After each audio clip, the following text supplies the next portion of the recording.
नमस्कार साथियों, आज हमारी क्लास नंबर 5 ए लेटर चल रहा है अपना। आज 20 वर्ड्स के बारे में और जिक्र करेंगे। चलो आइए एक एक करके स्टार्ट करते हैं। The word is awkward. क्या बोलते हैं इसको? ओकवार्ड, जिसका मतलब होता है स्ट्रेंज या फिर जहाँ पर हम अनकंफर्टेबल फील करें, विचित्र।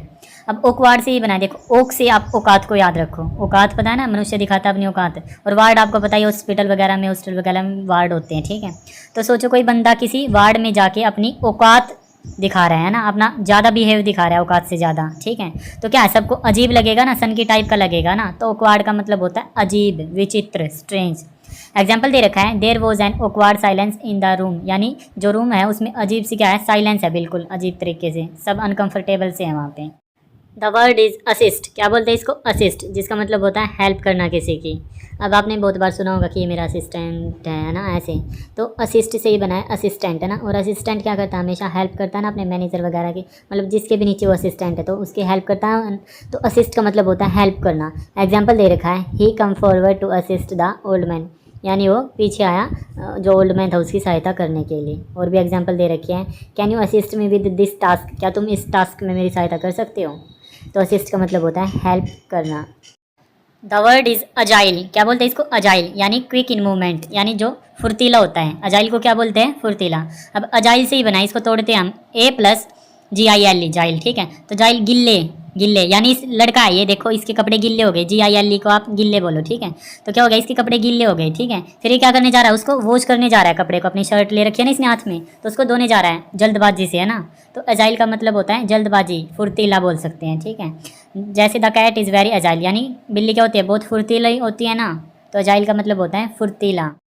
The word is absolve. क्या बोलते हैं इसको? एब्सोल्व, जिसका मतलब होता है दोष मुक्त करना, यानी किसी को आरोप से बरी करना, ठीक है। अब एब्सोल्व से ही बना है अब प्लस सोल्व, ठीक है, ऐसे याद रखो आप इसको, अब प्लस सोल्व, यानी अब सोल्व हो चुका है केस, अब बरी कर दिए गए हो आप आरोप से, यानी दोष से मुक्त कर दिए गए हो।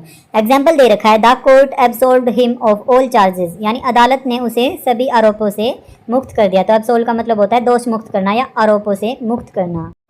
The word is adamant. क्या बोलते हैं इसको? अडामेंट, जिसका मतलब होता है स्टबर्न, जिद्दी, ऑब्स्टिनेट, ठीक है। एडामेंट को कैसे याद रखेंगे? अब इसको वर्ड को तोड़ते हैं, ADA तोड़ लिया, प्लस MANT हो गया, ठीक है। MAN याद रख लो आप। ADA से अड्डा बन रहा है ना, अड्डा पता है ना आपको, बस स्टॉप को बोलते हैं अड्डा, प्लस MAN, मैन आपको पता है इंसान, व्यक्ति, ठीक है। तो क्या हो गया, अड्डे पर कोई मैन खड़ा है, यानी स्टॉप पर कोई मैन खड़ा है, और क्या है वो बहुत ज़्यादा अड़ी गया है, यानी जिद्दी है वो वहाँ से हटने का नाम नहीं ले रहा, बहुत देर से खड़ा है वो स्टॉप पर, ठीक है। तो एडामेंट का मतलब होता है जिद्दी, यानी जो स्टबर्न हो।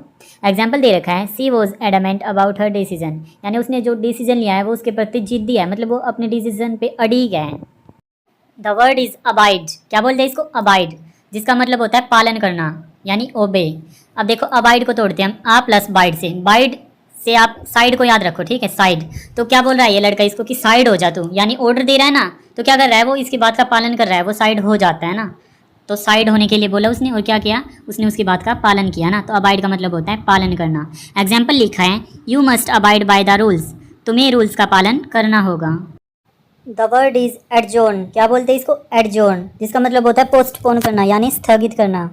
अब एडजोर्न से ही बना है ऐड प्लस जोर्न, और जोर्न से क्या बनता है? जर्नी, है ना। तो ऐड प्लस जर्नी, यानी जर्नी को ऐड करो। इसका क्या मतलब है कि मतलब अपना जो ट्रिप्स जा रहे थे ना वो अभी पोस्टपोन हो गए, क्योंकि हमें अभी और जर्नी ऐड करनी है अपने अकाउंट में, ठीक है। तो क्या हो गया, पोस्टपोन हो गए ट्रिप हमारे, ठीक है। तो अभी और जर्नी ऐड करनी पड़ेगी। तो एडजोर्न का मतलब होता है पोस्टपोन। जैसे एग्जाम्पल दे रखा है, the meeting was adjourned till Monday, यानी मीटिंग अब पोस्टपोन होके मंडे को होगी। The word is anticipate. क्या बोलते हैं इसको? एंटिसिपेट, जिसका मतलब होता है अनुमान लगाना, यानी पहले ही किसी चीज़ का अंदाजा लगाना। अब एंटिसिपेट को तोड़ो, ANTI प्लस CI को भूल जाओ आप, PAT, ठीक है। अब क्या बन गया? आंटी का पेट, ऐसे याद रखो इसको, ठीक है। तो आंटी का पेट क्या है? मोटा हो गया, ठीक है। क्यों हो गया मोटा? क्योंकि वो बहुत खाती है आंटी, इसलिए उसका पेट मोटा हो गया। ये तो जाहिर सी बात है, पहले ही पता चल जाता है ना, कोई अगर ज़्यादा खाएगा तो जाहिर सी बात है कि उसका पेट तो मोटा होगा ही। तो पहले से अनुमान लग गया ना, पहले से अंदाजा लग गया था कि आंटी का पेट तो मोटा होने वाला है, क्योंकि आंटी बहुत ज़्यादा खाती है। तो एंटिसिपेट का मतलब होता है अंदाजा लगाना, अनुमान लगाना। एग्जाम्पल है, we anticipate heavy rain tomorrow, हमें कल भारी बारिश होने की उम्मीद है, यानी अंदाजा लगा रहे हैं हम। The word is artful. क्या बोलते हैं इसको? आर्टफुल, जिसका मतलब होता है क्लेवर, यानी चालाक, या फिर चालाकी से भी बोल सकते हो, यानी कोई कार्य चालाकी से किया जाए, यानी आर्टफुल वे में। अब देखो आर्टफुल, अब इसको तोड़ते हैं बीच में से, आर्ट प्लस फुल हो गया, यानी जिसके पास कला है, आर्ट मतलब कला होता है ना, फुल कला है, फुल कला किसके पास होती है, जो क्लेवर होता है बंदा ना, वही तो आर्टफुल होता है, ठीक है। तो एग्जाम्पल दे रखा है, he gave an artful reply to avoid the question, यानी उसने सवाल से बचने के लिए बड़ी चालाकी से जवाब दिया। आर्टफुल मतलब clever. The word is aroma, क्या बोलते हैं इसको, अरोमा, जिसका मतलब होता है प्लीजेंट स्मेल, यानी बहुत अच्छी खुशबू। अब अरोमा को कैसे याद रखोगे आप, आ प्लस रोमा से। मान लो रोमा नाम की कोई लड़की है, ठीक है, उसमें से बहुत अच्छी खुशबू आ रही है, ठीक है, रोमा नाम की लड़की में से बहुत अच्छी खुशबू आ रही है, तो अरोमा का मतलब होता है खुशबू, प्लेजेंट स्मेल। एग्जाम्पल दे रखा है, the aroma of coffee filled the room, यानी कॉफ़ी की खुशबू पूरे कमरे में फैल गई, कॉफ़ी इतनी अच्छी बनी है। तो अरोमा का मतलब होता है खुशबू, pleasant smell. The word is arrogant, क्या बोलते हैं इसको, अरेगन।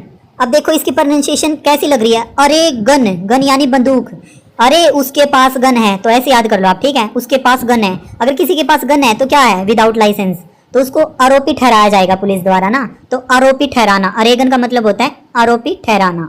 एग्जाम्पल है, the police Oregon the suspect in court, यानी पुलिस ने आरोपी को अदालत में पेश किया, यानी जिस पर आरोप ठहराया था उसको कोर्ट में पेश किया पुलिस ने। तो अरेगन का मतलब होता है आरोपी ठहराना, या फिर किसी पे आरोप लगाना भी कह सकते हो।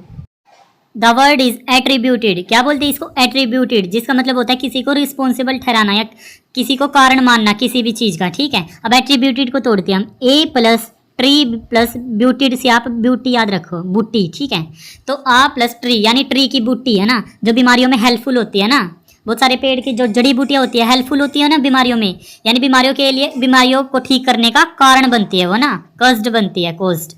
तो क्या है, एट्रीब्यूटेड का मतलब होता है कारण मानना किसी को या किसी को रिस्पॉन्सिबल ठहराना। तो जड़ी बूटियाँ क्या है, बीमारी के लिए रिस्पॉन्सिबल होती है ना, ठीक करने के लिए ना, तो एट्रीब्यूटेड का मतलब होता है रिस्पॉन्सिबल, होल्ड, होल्ड रिस्पॉन्सिबल, या क्रेडिट देना भी बोल सकते हैं। जड़ी बूटियों का क्रेडिट है ना, मिला, क्रेडिट मिला है ना जड़ी बूटियों को बीमारी ठीक करने का, तो क्रेडिट भी बोल सकते हैं। द वर्ड इज एक्यूमुलेट, क्या बोलते हैं इसको, एक्यूमुलेट। अब देखो एक्यूमुलेट को तोड़ते हैं हम, वैक्यूम, एक्यूम की प्रोनाउंसिएशन वैक्यूम जैसी लग रही है ना, प्लस में लेट, ठीक है, तो वैक्यूम क्या करता है, सफाई करता है ना, पर ये याद रखो आपकी वैक्यूम लेट सफाई करता है, ठीक है। अगर लेट सफाई करता है तो अच्छा कार्य करता होगा ना, क्योंकि मतलब आराम से करता होगा पर अच्छा कार्य करता होगा, तो क्या करता है, सारे डस्ट को इकट्ठा करता है ना, लेट तो हो जाता है लेकिन सारा डस्ट इकट्ठा करता है, साफ अच्छे से करता है उसको। तो एक्यूमुलेट का मतलब होता है इकट्ठा करना, वैक्यूम इकट्ठा करता है ना डस्ट, पहले फिर साफ करता है उसको, खींच लेता है अंदर प्रेशर से, है ना। तो एक्यूमुलेट का मतलब होता है इकट्ठा करना या फिर जमा करना बोल सकते हो आप। द वर्ड इज अबोर्टिव, क्या बोलते हैं इसको, अबोर्टिव, जिसका मतलब होता है अनसक्सेसफुल होना, असफल होना या फिर फेल हो जाना। अब ओर्टिव को तोड़ते हम, A plus B O R E, bore plus टीव, यानी टीव को टीवी से याद रखो, आप बोर टीवी, ये क्या है, यानी टीवी में कोई बोरिंग फिल्म चल रही है, ऐसे याद रखो, ठीक है। बोरिंग फिल्म चल रही है तो बोरिंग फिल्म को कौन देखेगा, कोई भी नहीं देखेगा ना, तो फिल्म क्या होगी, अनसक्सेसफुल होगी ना, बेशक से रिलीज हो गई हो बट फिल्म अगर बोरिंग है तो अनसक्सेसफुल रही ना, फेल रही, क्योंकि पैसे नहीं कमा पाएगी बोरिंग होगी तो अबोर्टिव का मतलब होता है अनसक्सेसफुल या फिर फेल्ड, जो सफल न हो पाए। एग्जाम्पल दे रखा है, the abortive attempt was stopped half way, असफल कोशिश को बीच में ही रोक दिया गया, तो अबोर्टिव का मतलब होता है unsuccessful. The word is assent, क्या बोलते हैं इसको, असेंट, जिसका मतलब होता है एग्री, यानी सहमति जताना, एग्रीमेंट बोल सकते हो।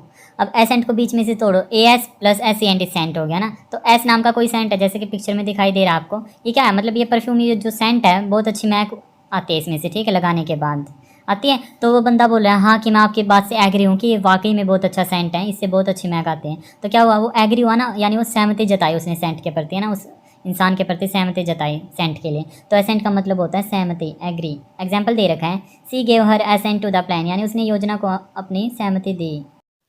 द वर्ड इज अभोर, क्या बोलते हैं इसको, अभोर, जिसका मतलब होता है घृणा करना, यानी किसी से बहुत ज़्यादा नफरत करना। अब देखो अभोर को तोड़ते हैं, अब प्लस और में, है ना, बन गया ना अब प्लस और, इसका क्या मतलब है, इसको याद रखो आपकी, अब और प्यार नहीं होगा मुझसे, अब तो क्या, अब मैं आपसे नफरत करूँगा, ठीक है, अब और प्यार नहीं होता, बहुत हो गया, अब तो तुझसे नफरत रहेगी पूरी ज़िंदगी। तो अभोर का मतलब होता है नफरत करना, बहुत ज़्यादा घृणा करना। द वर्ड इज़ अबेस्ट, क्या बोलते हैं इसको, अबेस्ड, जिसका मतलब होता है शर्मिंदा होना, ठीक है। अब अबेस्ट को याद करने की ट्रिक बताता हूँ। अब इसको तोड़ते हैं हम, ठीक है, आ प्लस बैस में, है ना, आ प्लस बी एस एच, बैस, भैंस, भैंस जैसी प्रोनाउंसिएशन लग रही है ना बैस की, भैंस, बफेलो होती है ना, तो क्या है, मान लो आपके पास बफेलो है और वो सबके सामने आ ऐसे कर रही है, ठीक है, आपके आगे सबके सामने, तो क्या हो गया, उसने शर्मिंदा फील करा दिया ना आपको सभी के सामने। तो अबेस्ड का क्या मतलब होता है, शर्मिंदा होना।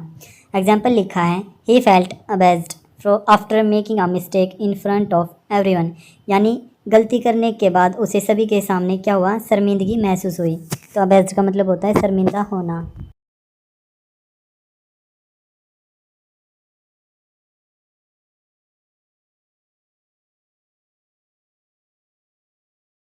द वर्ड इज एक्रिड, क्या बोलते हैं इसको, एक्रिड। और एक्रिड क्या होता है, एक एडजेक्टिव होता है, ये भी याद रखना आपको। तो एक्रिड का मतलब होता है तीखा, तीखा बोल सकते हैं, तीखी स्मेल आती है, या फिर कड़वा बोल सकते हैं, कड़वी गंध या फिर तीखी गंध। अब एक्रिड देखो, एसिड जैसी प्रोनाउंसिएशन लग रही है, अगर आर को हटा दे तो एसिड बन जाता है ना। और एसिड की कैसी स्मेल होती है, तीखी स्मेल होती है ना। तो एक्रिड का मतलब होता है तीखा। एग्जाम्पल दे रखा है, the acrid smoke from the fire filled the room, आग से निकला तीखा धुआं कमरे में भर गया। तो एक्रिड मीन्स तीखा। द वर्ड इज एडमोनिश, क्या बोलते हैं इसको, एडमोनिश। और एडमोनिश एक वर्ब होती है जिसका मतलब होता है वार्निंग देना, किसी को चेतावनी देना या डांटना भी बोल सकते हैं। तो एडमोनिश को याद कैसे करेंगे, एड प्लस मोनी, मोनी से मनी याद रखो, ठीक है। तो ये लड़का इसको क्या बोल रहा है कि अपनी मनी खुद ऐड किया कर, फिर मुझसे मांगता रहता है, ठीक है। अपनी मनी खुद ऐड कर, तुझे वार्न कर रहा हूँ last time, otherwise money add नहीं करी तो तुझे मैं बताऊंगा। तो ये इसको वार्न कर रहा है ना, तो एडमोनिश का मतलब होता है किसी को वार्न करना। एग्जाम्पल है, the teacher admonished the students for making noise in class, शिक्षक ने कक्षा में शोर करने पर छात्रों को डांटा या फिर वार्न किया कि आगे शोर मत करना। द वर्ड इज अडल्टेशन, क्या बोलते हैं इसको, अडल्टेशन। और अडल्टेशन एक नाउन होता है जिसका मतलब होता है चापलूसी, ठीक है। अब अडल्टेशन को कैसे याद करोगे आप, ADUL से बन गया अडल्ट, ADULT, ठीक है। और ATION से बन गया नेशन, NATION, ठीक है। तो क्या है, किसी भी एडल्ट को अपने नेशन यानी अपने राष्ट्र की चापलूसी नहीं करनी चाहिए ना। तो देशद्रोही हो गया एक प्रकार से, जो अपने नेशन की चापलूसी करेगा, अपने राष्ट्र की, अपने देश की, है ना। तो ऐसा नहीं करना चाहिए। तो अडल्टेशन का मतलब होता है चापलूसी करना। एग्जाम्पल दे रखा है, the leader was uncomfortable with the adulation he received from the crowd, नेता को भीड़ से मिली चापलूसी अच्छी नहीं लगी। वहाँ पे जो भीड़ थी, क्राउडनेस थी, उन्होंने क्या किया, नेता की चापलूसी की सरेआम। मिलते हैं ए लेटर के नेक्स्ट 20 वर्ड्स के साथ नेक्स्ट वीडियो में, तब तक जय हिंद जय भारत।